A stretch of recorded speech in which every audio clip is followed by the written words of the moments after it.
Viral sultans ডাইংয়ের সেই beef chop খেতে এখন আর সুলতানস ডাইংয়ে যেতে হবে না। এখন ঘরে বসেই আমরা এই রেসিপিতে তৈরি করে ফেলতে পারবো সুলতানস ডাইংয়ের সেই মজাদার বিফ চপ। আসসালামু আলাইকুম ভিউয়ার্স, সুইটস এন্ড বেকিংয়ে সবাইকে স্বাগত। আমি এখানে কিছু মশলা নিয়েছি, তেজপাতা, এলাচ, স্টার মশলা, দারুচিনি, লবঙ্গ, জয়ত্রী, গোলমরিচ, শাহি জিরা, কালো এলাচ, কাবাব চিনি, জয়ফল, আরও নিয়েছি জিরা। সব কিছু আমি ব্লেন্ড করে নেব কাঁচা অবস্থায়। এখন আমি এখানে দিয়ে দিলাম হাফ কাপ পেঁয়াজ কুচি আর পেঁপে কুচি দিয়েছি এখানে হাফ কাপ।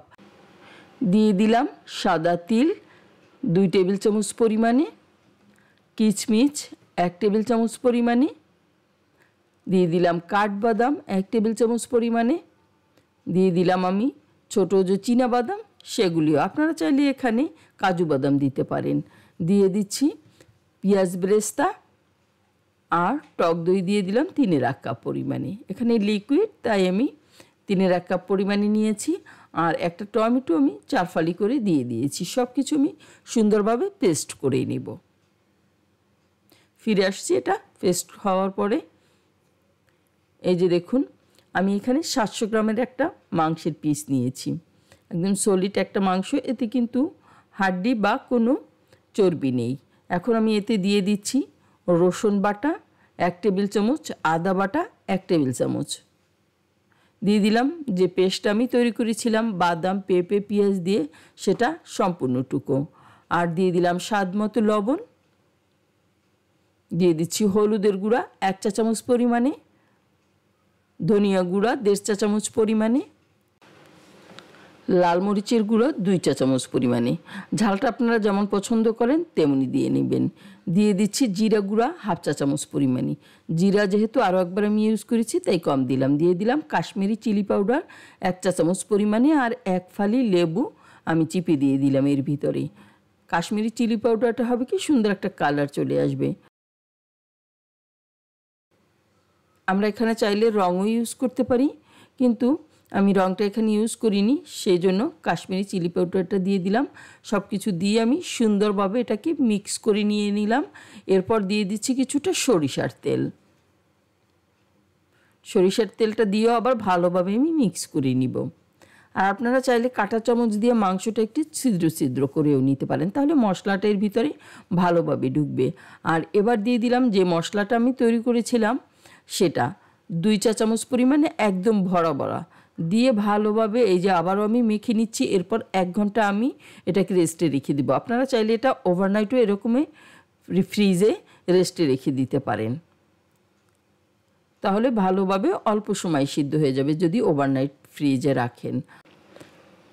চুলায় একটা প্যান বসিয়ে দিয়ে আমি এখানে তেল দিয়ে দিচ্ছি।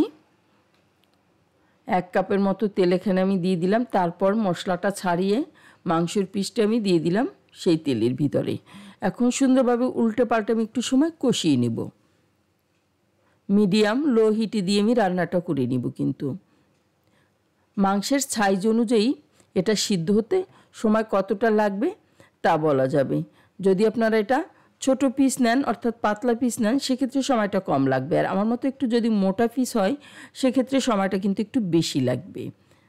এই যে আমি উল্টে পাল্টে যে দেখুন কষিয়ে নিচ্ছি।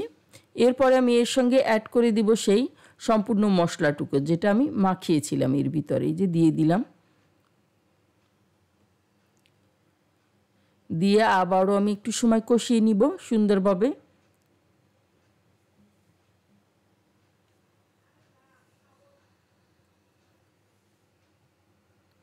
উল্টে পাল্টে সুন্দরভাবে কষিয়ে নিতে হবে।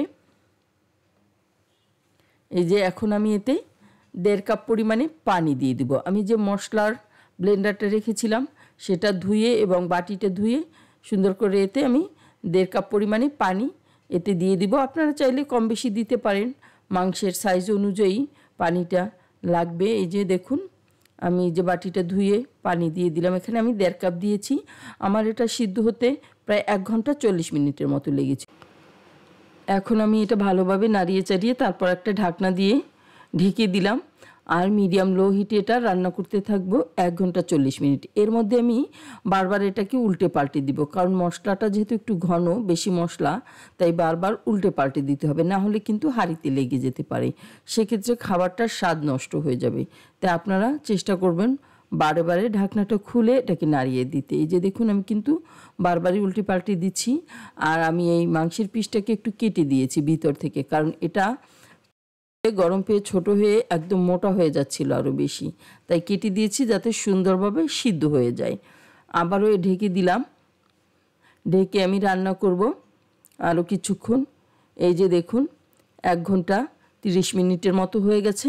আমি ঢাকনাটা খুলে দেখিয়ে দিলাম, দেখুন তেলটা উপরে চলে আসছে। এ পর্যায়ে আমি কিছু মশলা অ্যাড করব। দিয়ে দিচ্ছি ঘি, আর দিয়ে দিলাম চিনি। চিনিটা আপনাদের স্বাদ অনুযায়ী দিয়ে দিবেন।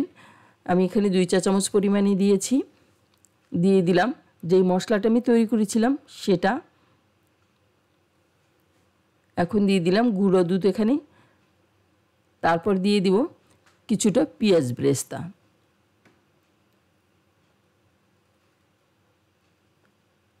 এরপর চিলি ফ্লেক্স দিয়ে দিলাম। চিলি ফ্লেক্স কিন্তু অবশ্যই দিতে হবে। সব কিছু দিয়ে আমি আবারও সুন্দরভাবে মিক্সড করে নিব। দিয়ে দিচ্ছি গোলাপ জল। আপনারা চাইলে গোলাপ জল বা কেওড়া জল দুইটার যে কোনো একটাই দিয়ে দিতে পারেন। তারপর সুন্দরভাবে এটাকে মিক্স করে নিতে হবে। এই যে দেখুন, দেখলেই কিন্তু এখনই খেতে ইচ্ছে করতেছে, এমন একটা কালার চলে আসছে এতে। এই যে এটা প্রায় রান্না হয়ে গেছে। আমি আরও কিছুক্ষণ রান্না করে নিব যাতে সব কিছু মশলার ঘান্টারের ভিতরে ঢুকে। এই যে দেখুন আমি নাড়িয়ে চাড়িয়ে এটা ঢেকে আরও কিছুক্ষণ রেখে দেব। এই মিনিট খানেকের মতো বা মিনিট 2 মতো রাখলেই হবে। এই যে দেখুন এটা সম্পূর্ণ তেল উপরে উঠছে, আর মশলাটাও কিন্তু দেখতে খুবই ভালো লাগছে।